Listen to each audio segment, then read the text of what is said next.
ਕਹਿੰਦੇ ਵੀ ਅੱਜ ਆਪਾਂ ਜਿਹੜਾ ਕਲਯੁਗ ਦਾ ਦੌਰ ਚੱਲ ਰਿਹਾ ਇਹਦੇ ਵਿੱਚ ਆਪਾਂ ਇੱਕ ਜ਼ਿੰਦਗੀ ਨੂੰ ਬਚਾ ਲਈਏ ਤੇ ਆਪਾਂ ਬੜੇ ਆਪਣੇ ਆਪ ਨੂੰ ਸਮਝਦੇ ਹਾਂ ਕਿ ਅਸੀਂ ਬਹੁਤ ਵੱਡਾ ਕੰਮ ਕੀਤਾ। ਤੇ ਮੈਨੂੰ ਲੱਗਦਾ ਤੁਹਾਡੇ ਕੋਲੇ ਤਾਂ ਕੋਈ ਗਿਣਤੀ ਨਹੀਂ ਰਹੀ ਹੋਣੀ ਯੂਥ ਦੀ, ਜਿਵੇਂ ਕਿ ਜੋ ਅੱਜ ਦੌਰ ਚੱਲ ਰਿਹਾ ਨਸ਼ਿਆਂ ਦਾ, ਜਿਸ ਤਰ੍ਹਾਂ ਸਾਡੇ ਸਮਾਜ ਦੇ ਵਿੱਚ ਇਹ ਨਸ਼ਾ ਜਿਹੜਾ ਅੰਬਰ ਵੇਲ ਦੀ ਤਰ੍ਹਾਂ ਫੈਲ ਰਿਹਾ, ਹਰੇ ਭਰੇ ਰੁੱਖਾਂ ਨੂੰ ਖਾਂਦਾ ਜਾ ਰਿਹਾ। ਤੁਹਾਡਾ ਤਜਰਬਾ ਕੀ ਹੈ ਤੇ ਤੁਸੀਂ ਕਿਵੇਂ ਦੇਖਦੇ ਹੋ ਇਸ ਚੀਜ਼ ਨੂੰ? ਹਾਂਜੀ, ਸਭ ਤੋਂ ਪਹਿਲਾਂ ਤਾਂ ਮੈਂ ਭੈਣ ਰਮਨਦੀਪ ਕੌਰ ਜੀ ਮਰਖਾਈ ਉਹਨਾਂ ਦਾ ਧੰਨਵਾਦ ਕਰਦਾ, ਜੀ ਆਇਆਂ ਕਹਿੰਦਾ, ਕਿਉਂਕਿ ਅੱਜ ਉਚੇਚੇ ਤੌਰ ਤੇ ਭੈਣ ਜੀ ਸਾਡੇ ਇੱਥੇ ਪੰਥ ਖਾਲਸਾ ਨਸ਼ਾ ਮੁਕਤੀ ਕੇਂਦਰ ਦੇ ਵਿੱਚ ਭੈਣ ਜੀ ਪਹੁੰਚੇ ਨੇ। ਸੋ ਇਹਨਾਂ ਦਾ ਵੀ ਬੜਾ ਵੱਡੀ ਪੱਧਰ ਤੇ ਨਸ਼ਿਆਂ ਦੇ ਵਿਰੁੱਧ ਔਰ ਹੋਰ ਵੀ ਸਮਾਜਿਕ ਬੁਰਾਈਆਂ ਦੇ ਵਿਰੁੱਧ ਬੜੀ ਵੱਡੀ ਪੱਧਰ ਤੇ ਆਵਾਜ਼ ਚੁੱਕਦੇ ਨੇ। ਸੋ ਜਿਹੜਾ ਜਿੱਥੋਂ ਤੱਕ ਸਾਡੇ ਇਸ ਸੰਸਥਾ ਦਾ ਸੰਬੰਧ ਹੈਗਾ ਜੀ, ਅੱਜ ਤੋਂ ਲਗਭਗ 4.5 ਸਾਲ ਪਹਿਲਾਂ ਅਸੀਂ ਇਹ ਨਸ਼ਾ ਮੁਕਤੀ ਕੇਂਦਰ ਸ਼ੁਰੂ ਕੀਤਾ ਸੀਗਾ ਔਰ ਇਹ 1 ਸਾਲ ਤੱਕ ਮੁਦਕੀ ਦੇ ਵਿੱਚ ਰਿਹਾ। ਉਸ ਤੋਂ ਬਾਅਦ ਲਗਭਗ 3.5 ਸਾਲ ਤੋਂ ਜਿਹੜਾ ਹੈਗਾ ਇੱਥੇ ਅਸੀਂ ਚੰਦਨ ਤੁੱਕ ਬਰਸ਼ਾ ਰੋਡ ਤੇ ਚਲਾ ਰਹੇ। ਅਨੇਕਾਂ ਹੀ ਨੌਜਵਾਨ ਜਿਹੜੇ ਆ ਸਾਡੇ ਕੋਲੇ ਆਏ, ਅੱਜ ਤੱਕ ਲਗਭਗ 14-1500 ਦੇ ਕਰੀਬ ਨੌਜਵਾਨ ਜਿਹੜੇ ਸਾਡੇ ਕੋਲੋਂ ਇਹ ਇਲਾਜ ਲੈ ਚੁੱਕੇ ਆ, ਜਿਨ੍ਹਾਂ ਦੀ ਅਸੀਂ ਕਾਉਂਸਲਿੰਗ ਕਰ ਚੁੱਕੇ ਆ, ਜਿਨ੍ਹਾਂ ਨੂੰ ਅਸੀਂ ਸਮਝਾ ਚੁੱਕੇ ਆ ਔਰ ਉਹਨਾਂ ਵਿੱਚੋਂ 80% ਦੇ ਕਰੀਬ ਜਿਹੜੇ ਨੌਜਵਾਨ ਨੇ ਉਹ ਨਸ਼ਾ ਛੱਡ ਚੁੱਕੇ ਨੇ ਜਿਨ੍ਹਾਂ ਦੇ। ਔਰ ਇੱਕ ਜਿਹੜੀ ਵੱਡੀ ਤਜਰਬੇ ਵਾਲੀ ਗੱਲ ਹੈ ਵੀ ਹਰੇਕ ਨੌਜਵਾਨ ਦੀ ਵੱਖਰੀ ਵੱਖਰੀ ਕਹਾਣੀ ਔਰ ਇੰਨੇ ਤਰ੍ਹਾਂ ਦਾ ਮਤਲਬ ਕਿ ਨਸ਼ੇ ਕਿੰਨੀ ਬਰੀਕੀ ਨਾਲ ਫੈਲਿਆ ਹੋਇਆ, ਕਿੰਨਾ ਕਾਰਨਾਂ ਕਰਕੇ ਫੈਲਿਆ ਹੋਇਆ, ਕਿਹੜੇ ਕਾਰਨ ਨੇ ਨਸ਼ੇ ਨੂੰ ਵਧਾਉਣ ਵਿੱਚ, ਨੌਜਵਾਨ ਕਿਉਂ ਨਸ਼ੇ ਵਿੱਚ ਗ੍ਰਸਤ ਹੋ ਚੁੱਕੇ ਨੇ, ਉਹਨਾਂ ਦੇ ਅਨੇਕਾਂ ਹੀ ਕਾਰਨ, ਅਨੇਕਾਂ ਹੀ ਉਹ ਕਿੱਥੇ ਉਹਨਾਂ ਦੇ ਸੈੱਲ ਚੱਲਦੇ ਨੇ, ਕਿਵੇਂ ਨਸ਼ਾ ਸਪਲਾਈ ਹੁੰਦਾ, ਬਹੁਤ ਕੁਝ ਯਾਨੀ ਕਿ ਸਿੱਖਣ ਵੇਖਣ ਨੂੰ ਮਿਲਿਆ ਹੈਗਾ ਇੰਨੇ ਜਿਹੜਾ 4.5 ਸਾਲਾਂ ਦੇ ਵਿੱਚ। ਔਰ ਜਿਹੜੀ ਅੱਜ ਦੀ ਸਿਚੁਏਸ਼ਨ ਹੈਗੀ ਆ ਉਹ ਇਹ ਆ ਵੀ ਪਿਛਲੇ ਮਤਲਬ ਕਿ 12-15 ਸਾਲ ਤੋਂ ਜਿਹੜਾ ਨਸ਼ਾ ਪੰਜਾਬ ਦੇ ਵਿੱਚ ਆ ਚੁੱਕਾ ਹੈ ਉਹ ਇੰਨੀ ਬਰੀਕੀ ਦੇ ਨਾਲ ਔਰ ਇੰਨਾ ਮਤਲਬ ਕਿ ਕਹ ਲਓ ਵੀ ਪੰਜਾਬ ਦੇ ਕੋਨੇ ਤੱਕ ਫੈਲ ਚੁੱਕਾ ਹੈ ਵੀ ਜਿਹਨੂੰ ਜੇ ਅੱਜ ਮਤਲਬ ਕਿ ਚਾਹ ਕੇ ਵੀ ਮਤਲਬ ਕਿ ਆਪਾਂ ਛੇਤੀ ਖਤਮ ਨਹੀਂ ਕਰ ਸਕਦੇ। ਇੰਨਾ ਇਹ ਜਿਵੇਂ ਕਹ ਲਓ ਵੀ ਇੱਕ ਜਿਵੇਂ ਹੱਡਾਂ 'ਚ ਰਚ ਜਾਂਦੀ ਹੈ ਚੀਜ਼, ਤਾਂ ਪੰਜਾਬ ਦੇ ਹੱਡਾਂ 'ਚ ਇਹ ਚੀਜ਼ ਰਚ ਗਈ ਔਰ ਇਹਦੇ ਲਈ ਸਾਨੂੰ ਬਹੁਤ ਜ਼ਿਆਦਾ ਮਿਹਨਤ ਕਰਨੀ ਪਊਗੀ। ਔਰ ਪਿੰਡ ਜਿੱਥੇ ਆਪਾਂ ਜਿਹੜੇ ਨੌਜਵਾਨ ਲੱਗੇ ਹੋਏ ਨੇ, ਜਿਵੇਂ ਦੇਖੋ ਸਾਡੀ ਸੰਸਥਾ ਦਾ ਜਿਹੜਾ ਵੱਡਾ ਕੰਮ ਤਾਂ ਇਹ ਹੈਗਾ, ਜਿਹੜੇ ਲੱਗੇ ਹੋਏ ਨੌਜਵਾਨ ਨੇ ਨਸ਼ੇ ਤੇ,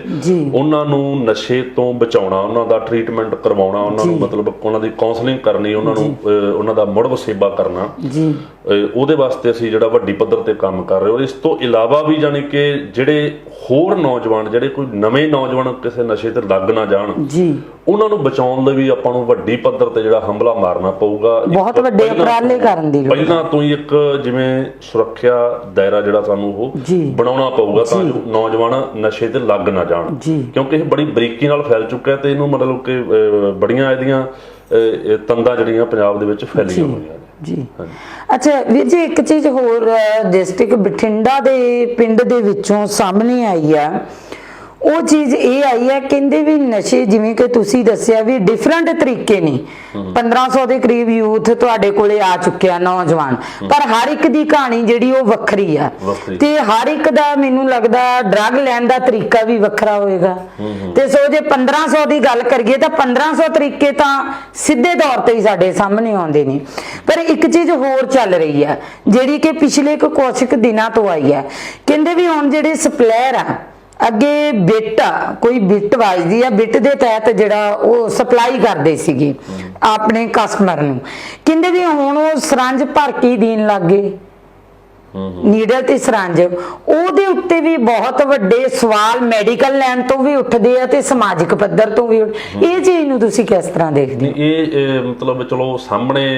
ਹੁਣ ਆ ਰਹੀਆਂ ਨੇ ਗੱਲਾਂ, ਪਰ ਇਹ ਇਹੋ ਜਿਹੇ ਕੇਸ ਪਹਿਲਾਂ ਵੀ ਵੇਖਣ 'ਚ ਮਿਲੇ ਜਿਹੜੇ ਕਿ ਸਰੰਜਾਂ ਭਰ ਕੇ ਹੀ ਮਤਲਬ ਕਿ, ਕਿਉਂਕਿ ਜਿਹੜਾ ਸਪਲਾਇਰ ਹੈਗਾ ਉਹਨੇ ਜਿਵੇਂ ਆਪਣੇ ਕਸਟਮਰ ਨੂੰ ਅੱਗੇ ਸਹੂਲਤ ਦੇਣੀ ਆ ਤਾਂ ਉਹ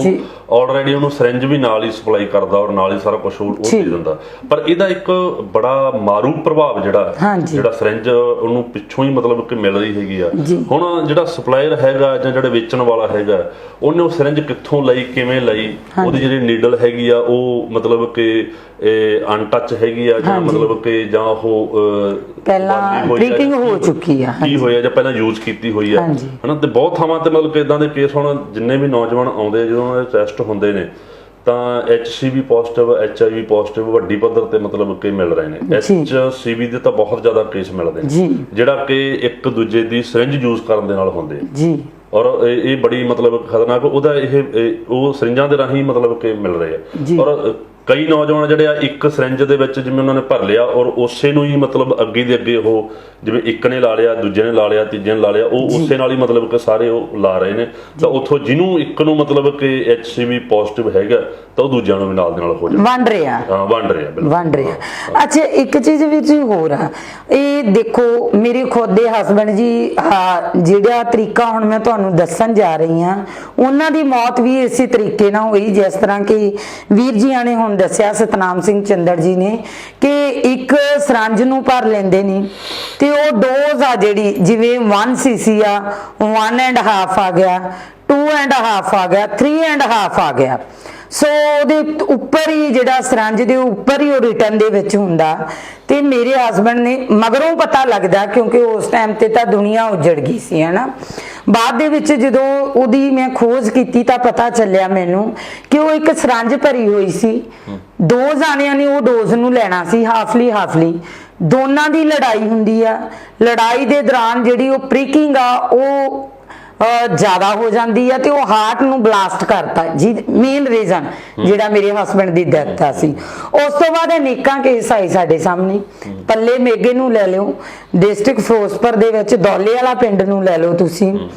ਫਿਰ ਪਿੰਡ ਆ ਜਾਂਦਾ ਬੱਗੀ ਪਤਨੀ ਨੂੰ ਲੈ ਲਓ। ਇਹਨਾਂ ਪਿੰਡਾਂ ਦੇ ਉਹ ਨੌਜਵਾਨ ਮੁੱਕੇ ਜਿਹੜੀ ਅਸੀਂ ਕਹਿੰਦੇ ਨੇ ਡਰੱਗ ਓਵਰਡੋਜ਼, ਡਰੱਗ ਛੱਡਣ ਨਾਲ ਮੌਤ ਨਹੀਂ ਹੁੰਦੀ, ਓਵਰਡੋਜ਼ ਨਾਲ ਹੁੰਦੀ ਹੈ। ਸੋ ਇਹ ਵਾਕਈ ਇੱਕ ਤਰੀਕਾ ਬੜਾ ਖਤਰਨਾਕ ਆ ਤੇ ਇਹ ਤੋਂ ਯੂਥ ਨੂੰ ਬਚਣਾ ਕਿਵੇਂ ਚਾਹੀਦਾ ਹੈ? ਤੁਸੀਂ ਇਹ ਦੇਖੋ ਜੀ, ਜਿਹੜੇ ਜਿਵੇਂ ਤੁਸੀਂ ਗੱਲ ਕੀਤੀ ਵੀ ਓਵਰਡੋਜ਼ ਨਾਲ ਹੀ ਮੌਤ ਹੁੰਦੀ ਆ, ਅੱਜ ਤੱਕ ਜਾਨੀ ਕਿ ਜੇ ਨਸ਼ੇ ਦੇ ਕਰਕੇ 1000 ਨੌਜਵਾਨ ਦੀ ਡੈਥ ਹੋ ਜਾਣਾ ਤਾਂ ਕੋਈ 1-2 ਕੇਸ ਹੋਣਗੇ ਜਿਹੜੇ ਕਿ ਨਸ਼ੇ ਦੀ ਤੋੜ ਨਾਲ ਜਿਨ੍ਹਾਂ ਦੀ ਮੌਤ ਹੋਈ ਜੀ। ਜ਼ਿਆਦਾਤਰ ਓਵਰਡੋਜ਼ ਨਾਲ ਹੀ ਹੁੰਦੇ ਆ ਜੀ। ਔਰ ਉਹਨਾਂ ਵਿੱਚ ਜਿਹੜਾ ਚਿੱਟੇ ਦੇ ਕਰਕੇ ਜੇ ਓਵਰਡੋਜ਼ ਨਾਲ ਮੌਤ ਹੋਈ ਹੈ ਨਾ ਤਾਂ ਉਹਦੇ ਵਿੱਚ ਸਿਰਿੰਜ ਰਾਹੀਂ ਜਿਹੜਾ ਇੰਜੈਕਟ ਕਰਦੇ ਆ ਉਹਨਾਂ ਦੀ ਗਿਣਤੀ ਮਤਲਬ ਕਿ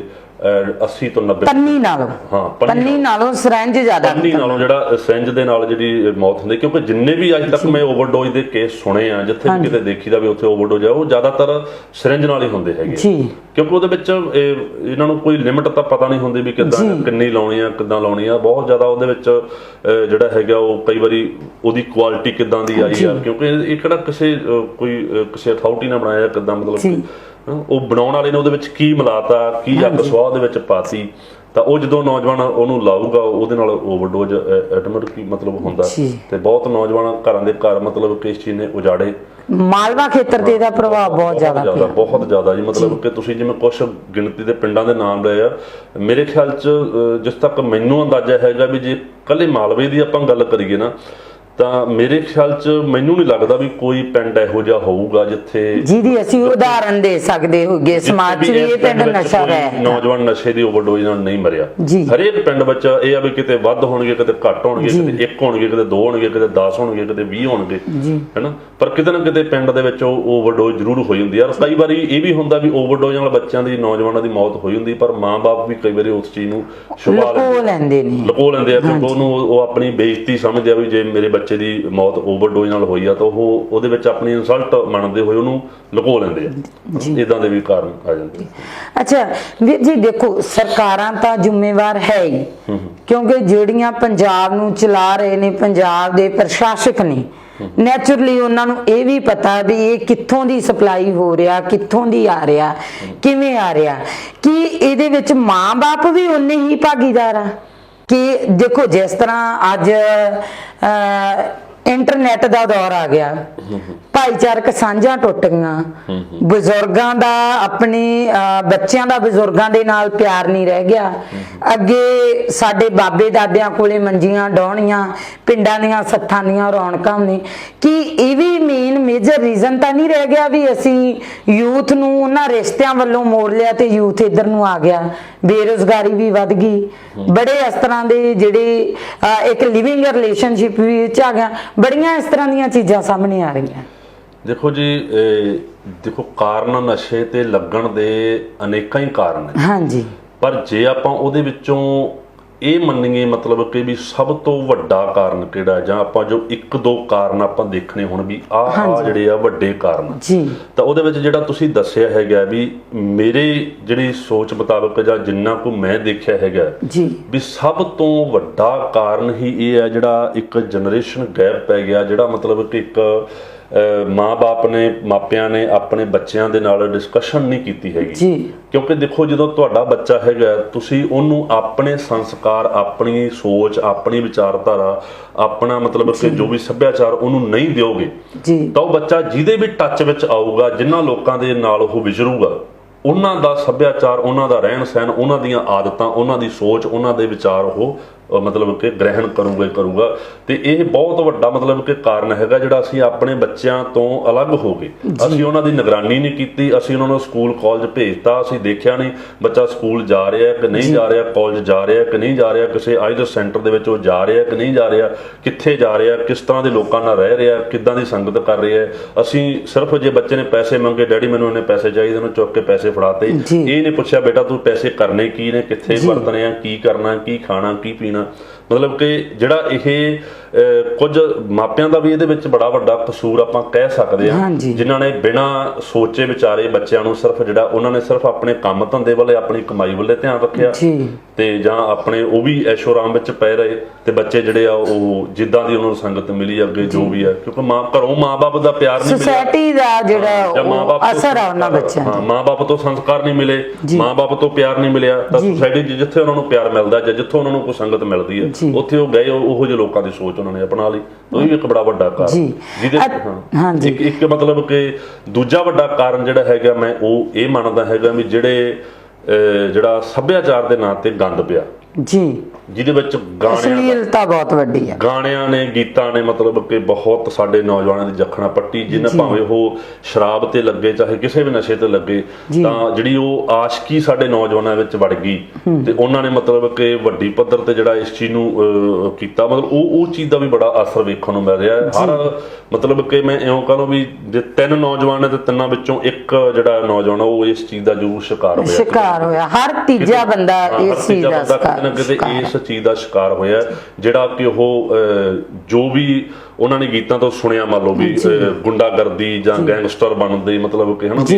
ਚੱਕ ਲੋ ਰੱਖ ਲੋ ਵਾਲਾ ਜੋ ਗੀਤਾਂ 'ਚ ਚੱਲਦਾ ਹਨਾ, ਜਾਂ ਮਤਲਬ ਕਿ ਨਸ਼ਾ ਕਰਕੇ ਬੱਕਰੇ ਬੁਲਾਉਣ ਦੀ ਗੱਲ ਮਤਲਬ ਕੀਤੀ ਜਾਂਦੀ ਹੈ, ਸਾਰਾ ਉਹ ਫੀਲਿੰਗਾਂ ਕਿਤੇ ਨਾ ਕਿਤੇ ਨੌਜਵਾਨ ਲੈ ਲਿਆ। ਫਿਰ ਜਾਂ ਮਤਲਬ ਕਿ ਇਦਾਂ ਦੇ ਨਸ਼ੇ, ਮਤਲਬ ਜੇ ਕਿਸੇ ਦਾ ਦਿਲ ਟੁੱਟ ਗਿਆ, ਮਤਲਬ ਹੁਣ ਜੀ ਇਦਾਂ ਹੋ ਗਿਆ ਜੀ, ਮਤਲਬ ਡਿਪਰੈਸ਼ਨ 'ਚ ਆ ਗਿਆ ਵੀ ਹੁਣ ਨਸ਼ੇ ਦਾ ਸਹਾਰਾ ਹੈਗਾ, ਵੀ ਅਸੀਂ ਨਸ਼ੇ ਦਾ ਸਹਾਰਾ ਲੈ ਲਿਆ। ਯਾਨੀ ਕਿ ਇਹ ਇਦਾਂ ਦੇ ਇਹ ਇੱਕ ਦੂਜੇ ਨੰਬਰ ਤੇ ਵੱਡਾ ਕਾਰਨ ਜੀ। ਹਾਂਜੀ, ਅੱਛਾ ਵੀਰ ਜੀ, ਜਿਸ ਤਰ੍ਹਾਂ ਮੈਂ ਪਹਿਲਾਂ ਵੀ ਦੱਸਿਆ ਕਿ ਵੀਰ ਜੀ ਬਹੁਤ ਵਧੀਆ ਜਿਹੜੇ ਕਥਾਵਾਚਕ ਵੀ ਨੇ, ਧਰਮ ਦੇ ਨਾਲ ਵੀ ਇਹਨਾਂ ਦਾ ਬਹੁਤ ਗੂੜਾ ਰਿਸ਼ਤਾ ਹੈ, ਹਮੇਸ਼ਾ ਹੀ ਗੁਰਮੁਖੀ ਸਿਧਾਂਤਾਂ ਤੇ ਗੱਲਾਂ ਕਰਦੇ ਨੇ। ਸੋ ਵੀਰ ਜੀ, ਕਿਤੇ ਨਾ ਕਿਤੇ ਆਪਾਂ ਨੂੰ ਇਹ ਵੀ ਲੱਗਦਾ ਕਿ ਸਾਡੇ ਧਰਮ ਦੇ ਵਿੱਚ ਜਿਹੜੀ ਪ੍ਰਚਾਰ ਦੀ ਵੀ ਬਹੁਤ ਵੱਡੀ ਘਾਟ ਆ, ਕਿਉਂਕਿ ਸਾਡੇ ਜਿਹੜੇ ਪ੍ਰਚਾਰਕ ਨੇ, ਜ਼ਿਆਦਾਤਰ ਪ੍ਰਚਾਰਕ ਆ ਜਿਹੜੇ ਉਹ ਦੇਖੋ ਦੇਖੀ ਦੇ ਆ, ਬਹੁਤ ਸਾਰੇ ਇਸ ਤਰ੍ਹਾਂ ਦੇ ਆ ਜਿਹੜੇ ਤੁਹਾਡੇ ਵਾਂਗੂ ਗਰਾਊਂਡ ਲੈਵਲ ਤੇ ਜੁੜੇ ਆ, ਮਾਫ ਕਰਨਾ, ਕਿਉਂਕਿ ਕਈ ਪ੍ਰਚਾਰਕ ਏਦਾਂ ਦੇ ਵੀ ਆ ਜਿਨ੍ਹਾਂ ਦੇ ਕਮਾਈ ਦੇ ਸੋਰਸ ਨੇ। ਸੋ ਕਿਤੇ ਨਾ ਕਿਤੇ ਸਾਨੂੰ ਇਹ ਚੀਜ਼ ਨਹੀਂ ਲੱਗਦੀ ਕਿ ਜਿਹੜੀ ਗੁਰਮੁਖੀ ਲਿੰਪੀ ਆ ਸਾਡੀ, ਜਿਹੜੀ ਸਾਡੀ ਗੁਰਮੁਖੀ ਪੈਂਤੀ ਆ, ਜਿਹੜੀ ਇਹਨੂੰ ਸਾਡੇ ਪਿੰਡਾਂ ਦੇ ਵਿੱਚ, ਜਿਹੜੇ ਗੁਰਦੁਆਰਿਆਂ ਦੇ ਵਿੱਚ ਇਹਨਾਂ ਦੀਆਂ ਕਲਾਸਿਸ ਹੋਣੀਆਂ ਚਾਹੀਦੀਆਂ, ਦਸਤਾਰਬੰਦੀ ਦੀਆਂ ਹੋਣੀਆਂ ਚਾਹੀਦੀਆਂ, ਗੌਰਮੈਂਟ ਵਿਦਿਆਲੇ ਦੇ ਮੁਕਾਬਲੇ ਹੋਣੇ ਚਾਹੀਦੇ, ਇਹ ਚੀਜ਼ਾਂ ਦੀ ਵੀ ਕਿਤੇ ਨਾ ਕਿਤੇ ਕਮੀ ਹੈ ਸਾਡੇ 'ਚ। ਇਹ ਚੀਜ਼ ਨੂੰ ਮੰਨਦੇ ਹੋ ਤੁਸੀਂ? ਬਿਲਕੁਲ ਜੀ, ਬਿਲਕੁਲ, ਬੜੀ ਵੱਡੀ ਕਮੀ ਹੈ ਜੀ ਇਹ ਕਮੀ। ਮਤਲਬ ਜੇ ਆਪਾਂ ਕਹੀਏ ਵੀ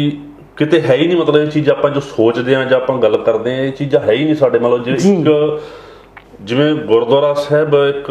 ਪ੍ਰਚਾਰ ਦਾ ਕੇਂਦਰ ਸੀਗਾ ਜੀ ਜੋ ਗੁਰੂ ਸਾਹਿਬ ਨੇ ਗੁਰੂ ਨਾਨਕ ਸਾਹਿਬ ਜੀ ਦੇ ਵੇਲੇ ਤੋਂ ਧਰਮਸ਼ਾਲਾਵਾਂ ਬਣੀਆਂ ਜੀ ਤਾਂ ਉਹ ਧਰਮਸ਼ਾਲਾ ਕੀ ਸੀ ਵੀ ਜਿੱਥੋਂ ਧਰਮ ਸਿੱਖਿਆ ਜਾਂਦਾ ਸੀਗਾ ਜੀ ਧਰਮ ਸਿਖਾਇਆ ਜਾਂਦਾ ਸੀਗਾ ਜੀ ਠੀਕ ਹੈ ਉਹ ਚੀਜ਼ ਗੁਰਦੁਆਰਿਆਂ ਦੇ ਵਿੱਚ ਰਹੀ ਨਹੀਂ ਜੀ ਔਰ ਅਸੀਂ ਮਤਲਬ ਕਿ ਜਾਂ ਸਾਡੀ ਜੋ ਵੀ ਪ੍ਰਚਾਰਕ ਸ਼੍ਰੇਣੀ ਆ ਜਿੰਨੇ ਵੀ ਮਤਲਬ ਕਿ ਉਹਦੇ ਵਿੱਚ ਚਾਹੇ ਮੇਰੇ ਵਰਗੇ ਪ੍ਰਚਾਰਕ ਲਓ ਚਾਹੇ ਬਾਬੇ ਲੈ ਲਓ ਜਾਂ ਜੋ ਵੀ ਜਿਨ੍ਹਾਂ ਨੇ ਵੀ ਕੋਈ ਰਾਗੀ ਢਾਡੀ ਗ੍ਰੰਥੀ ਜੋ ਵੀ ਜਾਂ ਗੁਰੂ ਘਰਾਂ ਦੇ ਪ੍ਰਬੰਧਕ ਹਾਂਜੀ ਠੀਕ ਹੈ ਨਾ ਉਹਨਾਂ ਵਿੱਚ ਵੀ ਬੜੀਆਂ ਇਹ ਕਮੀਆਂ ਆ ਗਈਆਂ। ਅਸੀਂ ਰੋਟੀਆਂ ਕਾਰਨ ਪੂਰੇ ਤਾਲ ਹੋ ਗਏ ਹਾਂਜੀ ਰੋਟੀਆਂ ਕਾਰਨ ਪੂਰੇ ਤਾਲ ਵੀ ਅਸੀਂ ਮਤਲਬ ਕਿ ਸਿੱਖੀ ਪ੍ਰਚਾਰ ਨੂੰ ਜਾਂ ਮਤਲਬ ਕੋਈ ਗੱਲ ਅੱਗੇ ਜਿਹੜੀ ਦੱਸਣੀ ਸਹੀ ਗਾਈਡੈਂਸ ਜਿਹੜੀ ਨੌਜਵਾਨਾਂ ਨੂੰ ਦੇਣੀ ਸੀਗੀ ਉਹ ਨਹੀਂ ਦੇ ਸਕੇ ਕਿਉਂਕਿ ਸਮੇਂ ਦੇ ਹਿਸਾਬ ਨਾਲ ਅਜੋਕੇ ਸੰਦਰਭ ਦੇ ਵਿੱਚ ਗੁਰਬਾਣੀ ਨੂੰ ਵਿਚਾਰ ਕੇ ਨੌਜਵਾਨਾਂ ਨੂੰ ਅਸੀਂ ਆਉਣ ਵਾਲੀਆਂ ਮੁਸ਼ਕਲਾਂ ਤੋਂ ਅਗਾਊਂ ਸੁਚੇਤ ਕਰਨਾ ਸੀਗਾ ਜੀ ਜਿਹੜਾ ਕਿ ਅਸੀਂ ਨਹੀਂ ਕਰ ਸਕੇ ਜਿਹੜਾ ਸਾਡੀ ਕੌਮ ਨਹੀਂ ਕਰ ਸਕੀ ਚਾਹੇ ਉਹਦੇ ਵਿੱਚ ਆਪਾਂ ਸ਼੍ਰੋਮਣੀ ਕਮੇਟੀ ਨੂੰ ਵੀ ਕਸੂਰਵਾਰ ਮੰਨ ਲਈਏ ਚਾਹੇ ਉਹਨੂੰ ਆਪਾਂ ਆਪਣੇ ਲੋਕਲ ਲੈਵਲ ਸੋ ਮੇਰਾ ਮੇਨ ਪੁਆਇੰਟ ਹੀ ਇਹ ਸੀ ਤੁਸੀਂ ਉਸੇ ਤੇ ਹੀ ਆ ਗਏ ਹੋ ਹਾਂਜੀ ਪਿੰਡਾਂ ਦੀਆਂ ਕਮੇਟੀਆਂ ਸ਼੍ਰੋਮਣੀ ਕਮੇਟੀ ਗੁਰੂ ਘਰਾਂ ਦੇ ਮਤਲਬ ਕਿ ਜੋ ਵੀ ਪ੍ਰਬੰਧਕ ਨੇ ਗ੍ਰੰਥੀ ਨੇ ਸਾਰਿਆਂ ਦੀ ਗੱਲ ਨਹੀਂ ਕਰਦਾ ਚਲੋ ਵਿੱਚ ਪੰਜੇ ਉਂਗਲਾਂ ਬਰਾਬਰ ਵੀ ਨਹੀਂ ਆ ਚੰਗੇ ਵੀ ਹੈਗੇ ਨੇ ਠੀਕ ਹੈ। ਸੋ ਸਾਰੇ ਕਿਤੇ ਨਾ ਕਿਤੇ ਕਮੀਆਂ ਰਹਿ ਗਈਆਂ ਅਸੀਂ ਰੋਟੀਆਂ ਕਰਨ ਪੂਰੇ ਤਾਲ ਰਹਿ ਗਏ ਜਾਂ ਆਪਣੀਆਂ ਚੌਧਰਾਂ ਕਰਕੇ ਜਾਂ ਰਾਜਨੀਤੀ ਕਰਕੇ ਅਸੀਂ ਲੋਕ ਜਿਹੜਾ ਅਸਲ ਜਿਹੜਾ ਸਾਡਾ ਟਾਰਗੇਟ ਸੀਗਾ ਉਹਨੂੰ ਭੁੱਲ ਗਏ ਜੀ ਹਾਂਜੀ ਕਿਉਂਕਿ ਦੇਖੋ ਇੱਕ ਸਰਵੇ ਹੋਇਆ ਮੈਂ ਆਡੀਅנס ਨੂੰ ਜਨਤਾ ਨੂੰ ਦੱਸਣਾ ਚਾਹੁੰਦੀ ਹਾਂ ਕਿ ਇੱਕ ਸਰਵੇ ਹੋਇਆ ਸਰਵੇ ਦੇ ਅੰਡਰ ਇੱਕ ਚੀਜ਼ ਸਾਡੇ ਸਾਹਮਣੇ ਆਈ ਆ ਕਿ ਸ਼੍ਰੋਮਣੀ ਕਮੇਟੀ ਵੱਲੋਂ ਇਸ ਤਰ੍ਹਾਂ ਦੀਆਂ ਕੋਈ ਵੀ ਵਿਦਿਅਕ ਸੰਸਥਾਵਾਂ ਨਹੀਂ ਬਣਾਈਆਂ ਗਈਆਂ ਜਿੱਥੇ ਜਿਹੜੇ ਸਾਡੇ ਬੱਚੇ ਐਜੂਕੇਸ਼ਨ ਲੈ ਕੇ ਧਾਰਮਿਕ ਸਿੱਖਿਆ ਦੇ ਨਾਲ ਜੁੜਦੀ ਮਾਫ ਕਰਨਾ ਜਗ੍ਹਾ ਬਹੁਤ ਦਿੱਤੀਆਂ ਗਈਆਂ ਇਹਨਾਂ ਵੱਲੋਂ ਸੈਂਟਰ ਗਵਰਨਮੈਂਟ ਨੂੰ ਮੋਦੀ ਸਾਹਿਬ ਹੋਰਾਂ ਨੂੰ ਉੱਥੇ ਸਕੂਲ ਤਾਂ ਬਣੇ ਨਹੀਂ ਵਿਦਿਅਕ ਅਦਾਰੇ ਤਾਂ ਬਣੇ ਨਹੀਂ ਪਰ ਉਹ ਜਿਹੜੀਆਂ ਅਕੈਡਮੀਆਂ ਬਣੀਆਂ ਨੇ ਉਹ ਸਾਡੇ ਤੋਂ ਬਾਹਰ ਦੇ ਲੋਕਾਂ ਦੀਆਂ ਬਣੀਆਂ ਨੇ ਕਿ ਸਾਡੀ ਜਿਹੜੀ ਸ਼੍ਰੋਮਣੀ ਕਮੇਟੀ ਆ ਇਹਨਾਂ ਵੱਲੋਂ ਉਹ ਜਿਹੜੇ ਯੋਗ ਕਦਮ ਚੁੱਕੇ ਜਾਣੇ ਚਾਹੀਦੇ ਸੀ ਜਿਹੜੇ ਕਿ ਹੋਰ ਅਦਾਰਿਆਂ ਨੇ ਚੱਕੇ ਹੋਰ ਅਦਾਰਿਆਂ ਨੇ ਆ ਕੇ ਸਾਡੇ 'ਚ ਪੈਰ ਪਸਾਰੇ ਪਰ ਜਿਹੜੀ ਰਿਸਪੌਂਸਿਬਿਲਟੀ ਸਾਡੀ ਸੀ ਉਹਨੂੰ ਕੋਈ ਹੋਰ ਨਿਭਾ ਰਿਹਾ ਫਿਰ ਅਸੀਂ ਕਹਿੰਦੇ ਆ ਕਿ ਸਾਡੇ ਧਰਮ ਦੇ ਨਾਂ ਤੇ ਇਹ ਹੋ ਰਿਹਾ ਸਾਡੇ ਨਾਲ ਇਸ ਤਰ੍ਹਾਂ ਹੋ ਰਿਹਾ ਜਦੋਂ ਕਿਤੇ ਵੀ ਗੱਲ ਆਉਂਦੀ ਆ ਦੇਖੋ ਮਾਫ ਕਰਨਾ ਨਸ਼ੇ ਦਾ ਟੌਪਿਕ ਸੀ ਪਰ ਗੱਲ ਜਿਹੜੀ ਸਾਡੇ ਬੇਅਦਬੀ ਕਾਂਡ ਵੱਲ ਨੂੰ ਵੀ ਇਸ਼ਾਰੇ ਕਰ ਗਈ ਜਦੋਂ ਸ਼੍ਰੋਮਣੀ ਕਮੇਟੀ ਦੀ ਗੱਲ ਆਈ ਆ ਕਿ ਗੁਰੂ ਗ੍ਰੰਥ ਸਾਹਿਬ ਦੀ ਬੇਅਦਬੀ ਹੋਈ ਬਗਰਾੜੀ ਕਾਂਡ ਹੋਇਆ ਧਰਨੇ ਲੱਗੇ ਮਜ਼ਾਰੇ ਹੋਏ ਬੜਾ ਕੁਝ ਹੋਇਆ ਪਰ ਉਹਦੀ ਆਊਟਪੁੱਟ ਕੀ ਆਈ ਇਹ ਤੁਹਾਨੂੰ ਵੀ ਪਤਾ ਤੇ ਮੈਨੂੰ ਵੀ ਪਤਾ ਕਿਤੇ ਨਾ ਕਿਤੇ ਇੱਥੇ ਫਿਰ ਮੇਨ ਗੱਲ ਤੁਹਾਡੇ ਵਾਲੀ ਆ ਜਾਂਦੀ ਆ ਕਿ ਸਾਡੇ ਜਿਹੜੇ ਪ੍ਰਚਾਰ ਦੇ ਵਿੱਚ ਬਹੁਤ ਵੱਡੀ ਕਮੀ ਆ ਅਸੀਂ ਆਪੇ ਲਈ ਜਿਉਣਾ ਸ਼ੁਰੂ ਕਰਤਾ ਅਸੀਂ ਸਮਾਜ ਲਈ ਨਹੀਂ ਜਿਉਏ ਪਰ ਸਾਡਾ ਜਿਹੜਾ ਧਰਮ ਆ ਉਹ ਸਾਨੂੰ ਇਹ ਚੀਜ਼ ਸਿਖਾਉਂਦਾ ਕਿ ਸਮਾਜ ਨੂੰ ਸਮਰਪਿਤ ਹੋਵੋ ਕਿਉਂਕਿ ਆਪੇ ਲਈ ਜਿਉਣਾ ਕੋਈ ਜਿਉਣਾ ਨਹੀਂ ਹੁੰਦਾ ਅਸੀਂ ਉਸ ਅਕਾਲ ਪੁਰਖ ਦੇ ਭੇਜੇ ਹੋਏ ਇੱਕ ਪਾਤਰ ਆ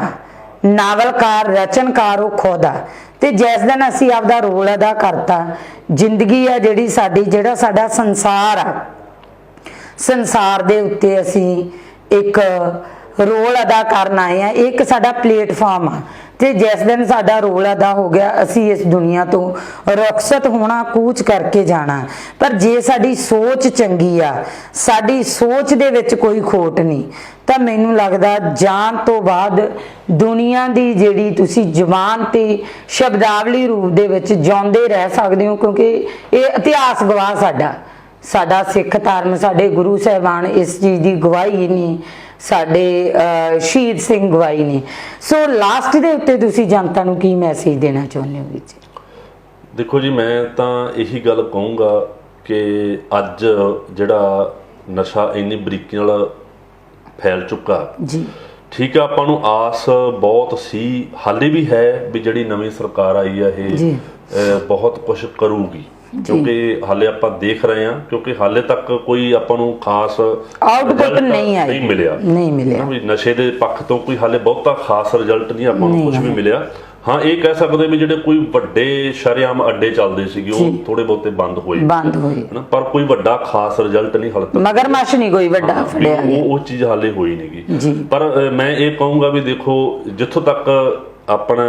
ਸਾਰਿਆਂ ਦਾ ਜਿਹੜਾ ਫਰਜ਼ ਬਣਦਾ ਸਰਕਾਰ ਨੂੰ ਵੀ ਇਹ ਆਪਾਂ ਚੈਲੰਜ ਕਰ ਸਕਦੇ ਹਾਂ ਵੀ ਭਾਈ ਜੇ ਤੁਹਾਡੇ ਕੋਲੋਂ ਇਹ ਨਸ਼ਾ ਖਤਮ ਨਾ ਹੋਇਆ ਤਾਂ ਜਿਸ ਤਰੀਕੇ ਨਾਲ ਪੰਜਾਬ ਦੇ ਲੋਕਾਂ ਨੇ ਤੁਹਾਨੂੰ ਫਰਸ਼ ਤੋਂ ਅਰਸ਼ ਤੇ ਪਹੁੰਚਾਇਆ ਤਾਂ ਉਸੇ ਤਰੀਕੇ ਨਾਲ ਤੁਹਾਨੂੰ ਉਹ ਅਰਸ਼ ਤੋਂ ਫਿਰ ਫਰਸ਼ ਤੇ ਵੀ, ਕਿਉਂਕਿ ਇਹ ਲੋਕਤੰਤਰੀ ਰਾਜ ਆ, ਤਾਂ ਇਹ ਨਸ਼ਾ ਇੱਕ ਬਹੁਤ ਵੱਡਾ ਮੁੱਦਾ ਹੈਗਾ ਜੀ। ਤੇ ਪਰ ਫਿਰ ਵੀ ਮੈਂ ਇੱਕ ਆਮ ਜਿਹੜੇ ਲੋਕ ਨੇ ਮੈਂ ਉਹਨਾਂ ਨੂੰ ਇੱਕ ਬੇਨਤੀ ਕਰੂੰਗਾ ਵੀ ਠੀਕ ਹੈ ਜਿੱਥੇ ਤੱਕ ਆਪਾਂ ਕਹਿੰਦੇ ਵੀ ਸਰਕਾਰਾਂ ਦਾ ਵੀ ਕਸੂਰ ਹੈ, ਪਰ ਕਿਤੇ ਨਾ ਕਿਤੇ ਜਿਹੜੇ ਸਾਡੇ ਫਰਜ਼ ਆ ਵੀ ਆਪਾਂ ਵੀ ਆਪੋ ਆਪਣੇ ਫਰਜ਼ ਪਹਿਚਾਣੀਏ, ਠੀਕ ਹੈ ਵੀ ਜਿਵੇਂ ਸਿਆਣੇ ਕਹਿੰਦੇ ਆ ਇੱਕ ਕਹਾਵਤ ਆ ਵੀ ਕੰਡੇ ਨਹੀਂ ਮੁੱਕਦੇ ਹੁੰਦੇ, ਬੂਟ ਪਾ ਲਈਦੇ ਹੁੰਦੇ ਹਨਾ। ਤਾਂ ਇਹ ਜਿਹੜਾ ਨਸ਼ਿਆਂ ਰੂਪੀ ਕੰਡੇ ਜਿਹੜੇ ਸਾਨੂੰ ਚੁੱਭ ਰਹੇ ਆ ਵੀ ਅਸੀਂ ਘੱਟੋ ਘੱਟ ਜ਼ਿਆਦਾ ਨਹੀਂ ਤਾਂ ਅਸੀਂ ਆਪਣੇ ਪਰਿਵਾਰਾਂ ਦੀ ਜਿੱਥੇ ਜਿੱਥੇ ਵੀ ਆਪਾਂ ਵਿਚਰਦੇ ਆ ਆਪਾਂ ਜਾਗਰੂਕ ਹੋਈਏ, ਆਪਾਂ ਲੋਕਾਂ ਦੇ ਵਿੱਚ ਜਾਗਰਤੀ ਲੈ ਕੇ ਆਈਏ, ਬੱਚਿਆਂ ਨੂੰ ਨੌਜਵਾਨਾਂ ਨੂੰ ਜਿੰਨਾ ਕੁ ਅਸੀਂ ਆਪਣਾ ਸਿਕਿਉਰ ਕਰ ਸਕਦੇ ਆ ਆਪਾਂ ਮਤਲਬ ਆਪਾਂ ਫਰਜ਼ ਪੂਰਾ ਕਰੀਏ। ਜਿਵੇਂ ਉਹ ਚਿੜੀ ਵਾਲੀ ਕਹਾਣੀ ਤੁਸੀਂ ਕਈ ਵਾਰੀ ਸੁਣੀ ਆ ਸਾਰਿਆਂ ਨੇ, ਮਤਲਬ ਕਿ ਵੀ ਉਹ ਅੱਗ ਲੱਗੀ ਤਾਂ ਉਹ ਜਿੰਨਾ ਉਹਦਾ ਫਰਜ਼ ਸੀ ਉਹ ਪਾਉਂਦੀ ਸੀ ਪਾਣੀ, ਸੋ ਆਪਾਂ ਜਿੰਨਾ ਮਤਲਬ ਹੋ ਸਕਦਾ ਵੀ ਆਪਾਂ ਉਹ ਪਾਣੀ ਪਾਈਏ ਆਪਾਂ ਆਪਦੇ ਵੱਲੋਂ ਆਪਣਾ। ਤੇ ਮੈਂ ਜਿਵੇਂ ਜਿਹੜੇ ਨੌਜਵਾਨ ਨਸ਼ਾ ਕਰਦੇ ਆ ਮੈਂ ਉਹਨਾਂ ਨੂੰ ਆਮ ਤੌਰ ਤੇ ਇੱਕ ਗੱਲ ਕਹਿਣਾ ਹੁੰਦਾ ਵੀ ਤੁਸੀਂ ਨਸ਼ਿਆਂ ਨੂੰ ਖਤਮ ਕਰਨ ਲਈ ਕੀ ਕਰ ਸਕਦੇ ਹੋ, ਤਾਂ ਉਹਦੇ ਵਿੱਚ ਜਿਹੜਾ ਕੰਮ ਅਸੀਂ ਇਮੀਡੀਏਟਲੀ ਕਰ ਸਕਦੇ ਹਾਂ ਔਰ ਜਿਹੜਾ ਸਾਡੇ ਹੱਥ ਵਿੱਚ ਹੈ, ਮਤਲਬ ਜਿਹੜਾ ਨੌਜਵਾਨ ਨਸ਼ਾ ਕਰ ਰਿਹਾ ਉਹ ਜੇ ਚਾਹੇ ਵੀ ਨਸ਼ੇ ਨੂੰ ਮੈਂ ਖਤਮ ਕਰਨਾ ਤਾਂ ਮੈਂ ਕੀ ਕਰ ਸਕਦਾ, ਤਾਂ ਜਿਹੜਾ ਸਭ ਤੋਂ ਵਧੀਆ ਤੇ ਸਭ ਤੋਂ ਸੌਖਾ ਕੰਮ ਆ ਉਹ ਇਹ ਆ ਵੀ ਤੁਸੀਂ ਆਪਣੇ ਆਪ ਨੂੰ ਨਸ਼ੇ ਤੋਂ ਬਚਾ ਲਓ, ਤਾਂ ਤੁਸੀਂ ਪੰਜਾਬ ਦਾ ਇੱਕ ਨੌਜਵਾਨ ਬਚਾ ਲਿਆ ਜੀ। ਇੱਕ ਆਪਣੇ ਆਪ ਨੂੰ ਬਚਾ ਲਓ, ਆਪਣੇ ਇੱਕ ਮਾਂ ਦਾ ਪੁੱਤ ਬਚ ਗਿਆ, ਬੱਚਿਆਂ ਨੂੰ ਹਨਾ, ਤਾਂ ਤੁਸੀਂ ਕਿੰਨਾ ਵੱਡਾ ਕੰਮ ਕਰਤਾ। ਕਿਉਂਕਿ ਗੁਰਬਾਣੀ ਵੀ ਕਹਿੰਦੀ ਪ੍ਰਥਮੇ ਮਨ ਪ੍ਰਬੁੱਧ ਆਪਣਾ ਪਾਛੈ ਅਵਰ ਜਾਵੇ। ਅੰਗਰੇਜ਼ੀ ਦੀ ਇੱਕ ਕਹਾਵਤ ਹੈ ਇੰਪਰੂਵਮੈਂਟ ਸਟਾਰਟ ਫਰਮ ਆਈ, ਸੁਧਾਰ ਮੈਂ ਤੋਂ ਸ਼ੁਰੂ ਹੁੰਦਾ, ਆਪਣੇ ਆਪ ਤੋਂ ਸ਼ੁਰੂ ਹੁੰਦਾ, ਆਪਣੇ ਆਪ, ਠੀਕ ਹੈ ਨਾ। ਤੋਂ ਇਹ ਨੌਜਵਾਨ ਜਿਹੜੇ ਨਸ਼ੇ ਤੇ ਲੱਗੇ ਹੋਏ ਆ ਜਿੰਨੇ ਵੀ ਮਤਲਬ ਕਿ ਪੰਜਾਬ ਦੇ ਵਿੱਚ ਆਪਾਂ ਦੇਖਦੇ ਹਾਂ, ਕਿਉਂਕਿ ਨਰਕ ਹੈ ਇਹਦਾ ਐਂਡ ਜਿਹੜਾ ਹੈਗਾ ਇੱਕ ਖਤਰਨਾਕ ਮੌਤ ਵੱਲ ਨੂੰ ਜਿਹੜਾ ਇਹ ਜਾਂਦਾ ਹੈਗਾ, ਤਾਂ ਉਹਦੇ ਵਿੱਚ ਜਿੰਨੀ ਛੇਤੀ ਹੋ ਸਕਦਾ ਆਪਾਂ ਬਚ ਸਕਦੇ। ਤਾਂ ਨਸ਼ਾ ਕਰਨ ਵਾਲਾ ਨੌਜਵਾਨ ਜੇ ਖੁਦ ਨੂੰ ਬਚਾਉਣਾ ਚਾਹਵੇ ਤਾਂ ਹੀ ਉਹ ਬਚ ਸਕਦਾ। ਆਪਣੇ ਵਰਗੇ ਲੋਕ ਜਿਹੜੇ ਨੇ ਅਸੀਂ ਸਿਰਫ ਹੈਲਪ ਕਰਦੇ ਨੇ, ਮੇਰੇ ਕੋਲ ਜਿੰਨੇ ਵੀ ਨੌਜਵਾਨ ਆਉਂਦੇ ਨੇ ਸਾਡੇ ਕੋਲ ਅਸੀਂ ਉਹਨਾਂ ਨੂੰ ਸਿਰਫ ਇਹ ਗੱਲ ਕਹਿੰਦੇ ਵੀ ਦੇਖ ਭਾਈ ਅਸੀਂ ਤੇਰੀ ਹੈਲਪ ਕਰਨੀ ਆ, ਪਰਿਵਾਰ ਨੇ ਤੇਰੀ ਹੈਲਪ ਕਰਨੀ ਆ, ਅਸੀਂ ਤੇਰੀ ਹੈਲਪ ਕਰਨੀ ਆ, ਪਰ ਨਸ਼ਾ ਛੱਡਣ ਦਾ ਜਿਹੜਾ ਫੈਸਲਾ ਉਹ ਤੂੰ ਖੁਦ ਹੀ ਲੈਣਾ ਹੈਗਾ ਜੀ। ਕਿਉਂਕਿ ਜੇ ਤੂੰ ਖੁਦ ਫੈਸਲਾ ਲਏਗਾ, ਉਹ ਫੈਸਲਾ ਲੈਣ ਵਿੱਚ ਅਸੀਂ ਤੇਰੀ ਮਦਦ ਕਰ ਸਕਦੇ ਹਾਂ। ਅਸੀਂ ਤੇਰੇ ਸਰੀਰ ਨੂੰ ਕੋਈ ਤੋੜ ਲੱਗਦੀ ਉਹਦੇ ਵਾਸਤੇ ਅਸੀਂ ਦਵਾਈ ਦਵਾ ਸਕਦੇ ਹਾਂ ਤੈਨੂੰ, ਅਸੀਂ ਤੈਨੂੰ ਮਤਲਬ ਕਿ ਤੈਨੂੰ ਸਮਝਾ ਸਕਦੇ ਹਾਂ, ਗੁਰਬਾਣੀ ਸਿੱਖਿਆ ਦੇ ਸਕਦੇ ਹਾਂ, ਇੱਕ ਚੰਗੀ ਸੰਗਤ ਦੇ ਸਕਦੇ ਹਾਂ, ਇੱਕ ਚੰਗਾ ਮਾਹੌਲ ਦੇ ਸਕਦੇ ਹਾਂ, ਪਰ ਨਸ਼ਾ ਛੱਡਣ ਦਾ ਤੇਰਾ ਡਿਸੀਜਨ ਉਹ ਤੇਰਾ ਆਪਣਾ ਹੋਊਗਾ। ਇਸ ਕਰਕੇ ਮੈਂ ਸਾਰਿਆਂ ਨੂੰ ਬੇਨਤੀ ਕਰੂੰਗਾ ਵੀ ਆਪਾਂ ਜਿੱਥੋਂ ਤੱਕ ਸਾਡੀ ਪਹੁੰਚ ਆ ਅਸੀਂ ਆਪਣੇ ਪਰਿਵਾਰ ਨੂੰ, ਆਪਣੇ ਬੱਚਿਆਂ ਨੂੰ, ਆਉਣ ਵਾਲੀਆਂ ਪੀੜ੍ਹੀਆਂ ਨੂੰ ਉਹਨਾਂ ਨੂੰ ਅਗਾਊਂ ਅਸੀਂ ਸੁਚੇਤ ਕਰੀਏ, ਅਗਾਊਂ ਉਹਨਾਂ ਨੂੰ ਸੁਰੱਖਿਅਤ ਕਰੀਏ, ਔਰ ਜਿਹੜੇ ਨੌਜਵਾਨ ਨਸ਼ਿਆਂ ਤੇ ਲੱਗੇ ਹੋਏ ਨੇ ਉਹਨਾਂ ਨੂੰ ਬਚਾਉਣ ਦੀ ਕੋਸ਼ਿਸ਼ ਕਰੀਏ, ਔਰ ਜਿਹੜੀ ਇਹ ਕੜੀ ਹੈ ਉਹਨੂੰ ਬਾਅਦ ਤੋੜਨ ਦੀ ਕੋਸ਼ਿਸ਼ ਕਰੀਏ। ਤੇ ਮੈਂ ਇੱਕ ਜਾਂਦੇ ਇੱਕ ਹੋਰ ਉਦਾਹਰਨ ਦੇਣੀ ਚਾਹੁੰਦਾ ਵੀ ਪੰਜਾਬ ਦੇ ਵਿੱਚ ਨਾ ਜਿਹੜੇ ਮਤਲਬ ਕਿ ਨਸ਼ੇੜੀ ਨੇ ਇਹ ਦੱਸਦੇ ਆ ਵੀ ਕਦੇ ਵੀ ਨਸ਼ਾ ਲੈਣ ਦੀ ਇਹਨਾਂ ਨੂੰ ਕਦੇ ਦਿੱਕਤ ਨਹੀਂ ਆਈ ਜੀ। ਜਿਵੇਂ ਮਤਲਬ ਕਿ ਜੋ ਦੱਸਦੇ ਆ ਵੀ ਜਿੱਦਾਂ ਤੁਹਾਨੂੰ ਨਸ਼ਾ ਕਿੱਥੋਂ ਮਿਲਦਾ, ਕਿਵੇਂ ਮਿਲਦਾ ਜੀ। ਈਵਨ ਕਿ ਪੰਜਾਬ ਦੇ ਵਿੱਚ ਪਿਛਲੇ ਸਮਿਆਂ ਦੇ ਵਿੱਚ ਵੱਡੇ ਪੁਲਿਸ ਅਫਸਰ ਜਿਨ੍ਹਾਂ ਨੇ ਮਤਲਬ ਕਿ ਸਖਤਾਈ ਵੀ ਕੀਤੀ ਹਨਾ, ਜਿਨ੍ਹਾਂ ਨੇ ਮਤਲਬ ਕਿ ਆਪਣੇ ਇਲਾਕਿਆਂ ਦੇ ਵਿੱਚ ਮਤਲਬ ਕਿ ਸਖਤਾਈ ਵੀ ਕੀਤੀ, ਉਹਨਾਂ ਨੇ ਨਸ਼ੇ ਨੂੰ ਰੋਕਣ ਦੀ ਕੋਸ਼ਿਸ਼ ਵੀ ਕੀਤੀ, ਪਰ ਫਿਰ ਵੀ ਨਸ਼ਾ ਨਹੀਂ ਰੁਕਿਆ ਜੀ। ਔਰ ਕਈ ਵਾਰੀ ਮਤਲਬ ਕਿ ਜਿਵੇਂ ਹੁਣ ਕਰੋਨਾ ਦਾ ਟਾਈਮ ਆਇਆ ਵੀ ਪੂਰੀ ਤਰ੍ਹਾਂ ਤਾਂ ਪਾਬੰਦੀ ਲੱਗ ਗਈ, ਬੰਦਾ ਘਰ ਤੋਂ ਬਾਹਰ ਨਹੀਂ ਸੀ ਜਾ ਸਕਦਾ, ਕੁਝ ਦਿਨ ਤੱਕ ਬਹੁਤ ਸਖਤਾਈ ਰਹੀ। ਉਹਨਾਂ ਦਿਨਾਂ ਵਿੱਚ ਵੀ ਨਸ਼ੇ ਦੀ ਕੋਈ ਘਾਟ ਨਹੀਂ ਰਹੀ, ਉਹਨਾਂ ਦਿਨਾਂ ਵਿੱਚ ਵੀ ਨਸ਼ਾ ਨੌਜਵਾਨਾਂ ਨੂੰ ਮਿਲਦਾ ਰਿਹਾ। ਪਰ ਨੌਜਵਾਨ ਇਹ ਦੱਸਦੇ ਆ ਵੀ ਉਹ ਟਾਈਮ ਜਿਹੜਾ ਇੱਕ ਵਾਰੀ ਤੁਹਾਨੂੰ ਯਾਦ ਹੋਣਾ ਵੀ ਵੀਰ ਜੀ ਮਿੰਟੂ ਗੁਰੂਸਰੀਆ ਤੇ ਹੋਰ ਵੀਰਾਂ ਨੇ ਇੱਕ ਕਾਲ ਦਿੱਤੀ ਸੀ ਪੰਜਾਬ ਨੂੰ ਵੀ ਮਰੋ ਜਾਂ ਵਿਰੋਧ ਕਰੋ। ਤਾਂ ਮੇਰੇ ਖਿਆਲ 'ਚ ਜੇ ਮੈਂ ਭੁੱਲਦਾ ਨਾ ਵਾ ਤਾਂ ਵੀ 1 ਜੁਲਾਈ ਤੋਂ ਲੈ ਕੇ 7 ਜੁਲਾਈ ਤੱਕ ਉਹ ਟਾਈਮ ਸੀਗਾ, ਠੀਕ ਹੈ ਨਾ। ਉਹ ਜਿਹੜੇ 7 ਦਿਨ ਸੀਗੇ ਨਾ, ਉਹ 7 ਦਿਨ ਜਦੋਂ ਪਬਲਿਕ ਮਤਲਬ ਕਿ ਸੜਕਾਂ ਤੇ ਆ ਗਈ ਸੀਗੀ, ਜਦੋਂ ਪਬਲਿਕ ਨੇ ਆਪਣੇ ਪਿੰਡਾਂ ਦੇ ਵਿੱਚ ਪਹਿਰੇ ਲਾਉਣੇ ਸ਼ੁਰੂ ਕਰਤੇ ਸੀ ਔਰ ਨਸ਼ਿਆਂ ਦੇ ਵਿਰੁੱਧ ਆਵਾਜ਼ ਬੁਲੰਦ ਕਰਤੀ ਸੀਗੀ, ਉਹ 7 ਦਿਨ ਜਿਹੜੇ ਸੀਗੇ ਉਦੋਂ ਇਹ ਨਸ਼ੇੜੀ ਖੁਦ ਦੱਸਦੇ ਵੀ ਉਹਨਾਂ ਦਿਨਾਂ 'ਚ ਸਾਨੂੰ ਨਸ਼ੇ ਤੋਂ ਦਿੱਕਤ ਆਈ ਸੀ, ਬਹੁਤ ਵੱਡੀ ਦਿੱਕਤ ਆਈ ਸੀ, ਹਾਂ ਵੀ ਮਿਲਦਾ ਨਹੀਂ ਸੀ ਨਸ਼ਾ। ਕਿਉਂਕਿ ਉਦੋਂ ਜਦੋਂ ਪਬਲਿਕ ਜਾਗ ਪਈ ਸੀ ਨਾ ਤਾਂ ਉਹ ਮਤਲਬ ਕਿ ਉਦੋਂ ਇਹ ਚੈਨ ਟੁੱਟੀ ਸੀਗੀ, ਪਰ ਸਾਡੇ ਵਿੱਚ ਘਾਟ ਇਹ ਹੈਗੀ ਵੀ ਅਸੀਂ ਇੱਕ ਵਾਰੀ ਥੋੜਾ ਜਿਹਾ ਉੱਠਦੇ ਹਾਂ, ਹਮਲਾ ਮਾਰਦੇ ਹਾਂ, ਥੋੜੇ ਚਿਰ ਬਾਅਦ ਥੱਕ ਕੇ ਫਿਰ ਬਹਿ ਜਾਂਦੇ ਹਾਂ, ਫਿਰ ਅਸੀਂ ਸਰਕਾਰਾਂ ਨੂੰ ਕੋਸਣ ਲੱਗ ਜਾਂਦੇ ਹਾਂ, ਫਿਰ ਅਸੀਂ ਮਤਲਬ ਉਦਾਂ ਤਰੀਕੇ ਨਾਲ ਮਤਲਬ ਕਿ ਵੀ ਅਫਸਰਾਂ ਨੂੰ ਜਾਂ ਉਦਾਂ ਵੀ ਕੋਈ ਗੱਲ ਨਹੀਂ ਏਦਾਂ ਹੋ ਜਾਊਗਾ ਏਦਾਂ ਹੋ ਜਾਊਗਾ, ਪਰ ਜੋ ਸਾਨੂੰ ਖੁਦ ਨੂੰ ਕਰਨਾ ਚਾਹੀਦਾ। ਮੈਂ ਕਹਿੰਦਾ ਵੀ ਲਗਾਤਾਰ ਸਾਨੂੰ ਆਪਣੇ ਆਪਣੇ ਪਿੰਡਾਂ ਦੇ ਵਿੱਚ ਕਮੇਟੀਆਂ ਬਣਾ ਕੇ ਆਪਣੇ ਆਪਣੇ ਪਰਿਵਾਰਾਂ ਦੇ ਵਿੱਚ ਸਾਨੂੰ ਕੰਟਰੋਲ ਜ਼ਰੂਰ ਕਰਨਾ ਚਾਹੀਦਾ।